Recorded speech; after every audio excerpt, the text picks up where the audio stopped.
your business has grown to the point where HR tasks are becoming overwhelming, but you're not ready to hire that dedicated HR person. So what have you done? Probably what most growing businesses do. Hey Jill, you're good at organizing the office. Can you handle the HR tasks too? I get it. You're an office manager. I get it. Your office manager, your bookkeeper, they seem like a logical choice to take on HR responsibilities. They're organized, they handle your confidential information, and they already manage payroll and benefits administration. So here's what most business owners don't realize.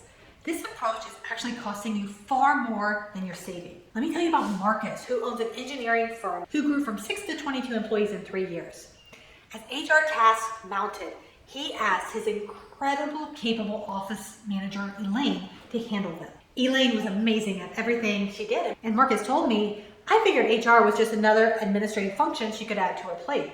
6 months later, 2 things had happened. First, Elaine was working 60 hours a week, trying to keep up with her original job plus the growing HR demands.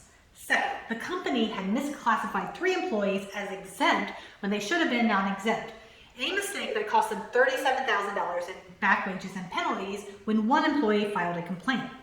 The problem wasn't Elaine's capabilities. The problem was expecting someone without HR training to handle increasingly complex employee matters while also performing their actual job. Now, I'm not saying you need to hire a full-time HR person immediately, but there is a middle ground between the owner handling everything and hire a full-time HR department.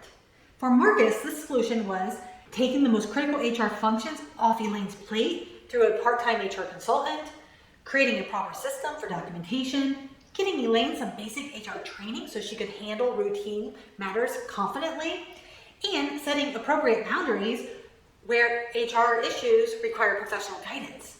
6 months after implementing this approach, Marcus actually calculated the ROI.